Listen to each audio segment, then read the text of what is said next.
Now in this video we are going to discuss an example from probability. The question is 3 coins are tossed together.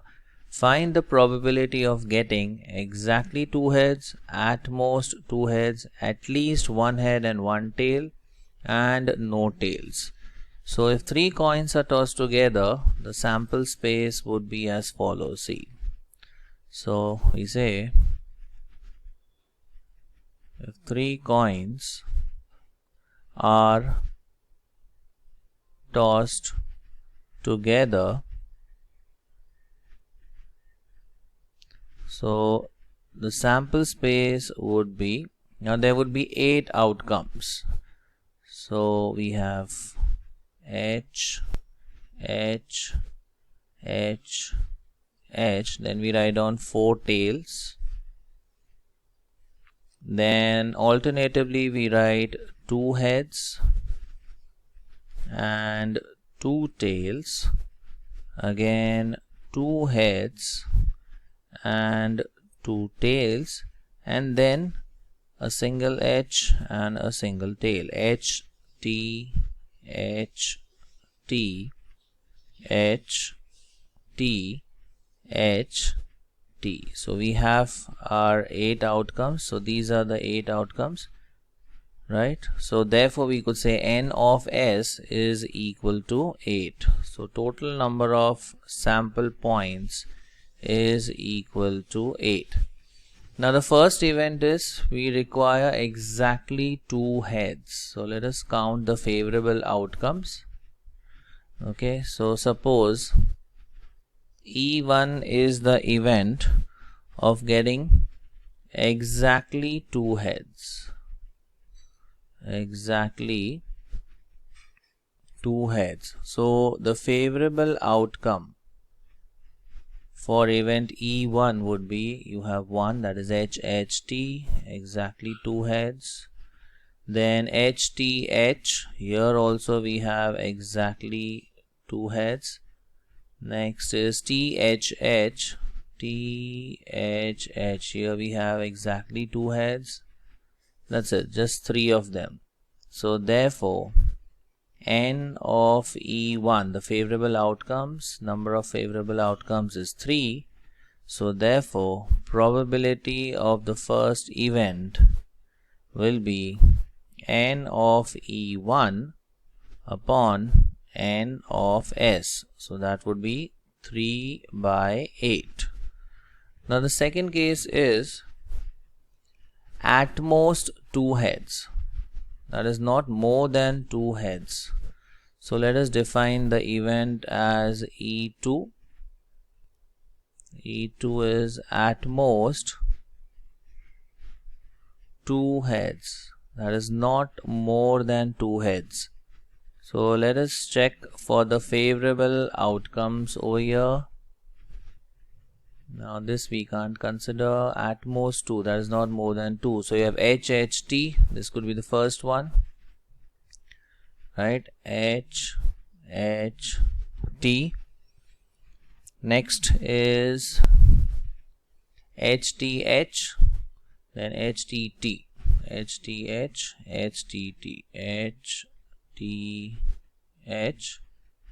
HTT, then THH, THT, THH, THT,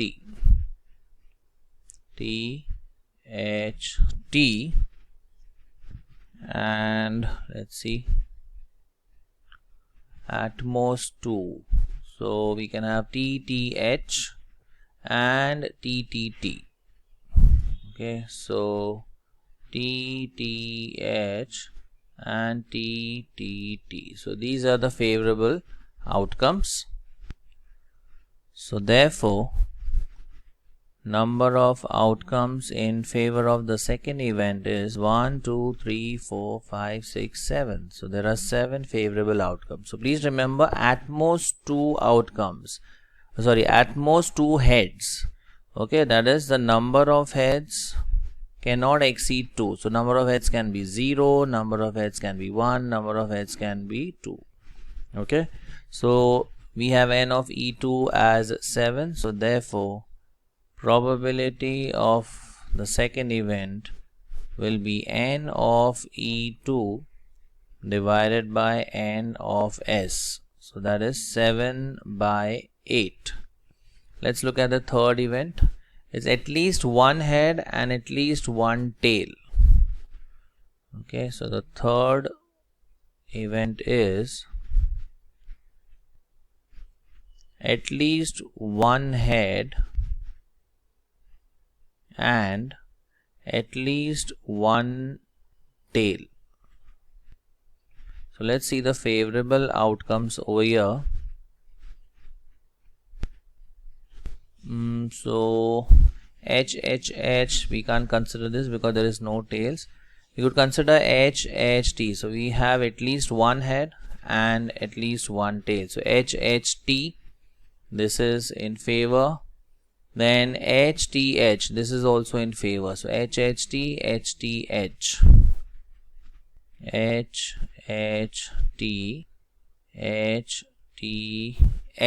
Sorry, this would be HTH.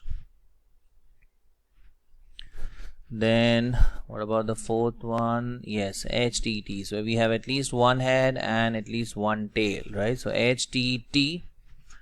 Then THH. HTT THH. HTT. Then THH. Next could be THT and TTH, right? THT and TTH. THT and TTH. So in all these outcomes we would find at least one head and at least one tail. So if we count the outcomes, we have 1, 2, 3, 4, 5, 6. So favorable outcomes are 6.